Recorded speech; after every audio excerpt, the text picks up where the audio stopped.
नरसिंह भगवान खंभे से प्रकट हुए और हिरण्यकश्यपु का वध किया और अपने भक्त प्रहलाद की रक्षा की। ये अवतार क्यों हुआ?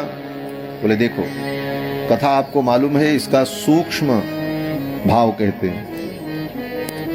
भगवान के जितने अवतार हुए, लगभग सभी अवतार अपने भक्तों की रक्षा के लिए हुए, लेकिन नरसिम्हावतार, बोले नरसिम्हावतार भक्त प्रहलाद की रक्षा के लिए नहीं है। नरसिम्हावतार अपने भक्त प्रहलाद के वाणी की रक्षा के लिए। प्रहलाद जी की रक्षा तो भगवान पहले भी कर रहे थे। जब जब हिरण्यकश्यपु ने मारने का प्रयत्न किया, भगवान रक्षा करते ही रहे। भगवान तो भक्त प्रहलाद की पहले भी रक्षा करते रहे, लेकिन अवतार क्यों हुआ खंभे से? तो वेद व्यास जी कहते हैं, सत्यम विधातुम निजभृत्य भाषितम स्तंभे सभायाम न मृगम न मानुषम।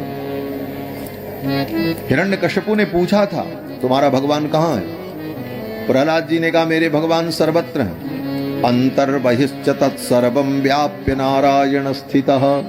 अंदर बाहर सब जगह भगवान है। हिरण्यकश्यपु ने कहा, कहाँ कहाँ है? प्रहलाद ने कहा, हम में, तुम में, खड़ग खंभ में, सब जगह भगवान है। कहा नहीं, हमारे अंदर भी भगवान है, तुम्हारे अंदर भी भगवान है, तुम्हारे इस खड्ग में भी भगवान है, इस खंभे में भी भगवान है। सभा में जो स्तंभ था मंडप का, उस खंभे को दिखा करके प्रहलाद ने कहा, इस खंभे में भी भगवान है। हिरण्यकश्यपु ने कहा, तुम्हारा भगवान अगर इस खंभे में है तो हमको दिखता क्यों नहीं? प्रहलाद जी मन में सोचने लगे, क्या बोले।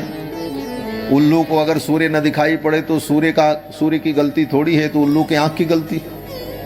लेकिन अब प्रहलाद जी तो बड़े शिष्ट हैं, अशिष्ट वाणी बोल नहीं सकते। इसलिए प्रहलाद जी ने कहा, पिताजी मुझे तो दिखाई पड़ रहे हैं, आपको नहीं दिखाई पड़ रहे, लेकिन मुझे भगवान इस खंभे में दिख रहे हैं।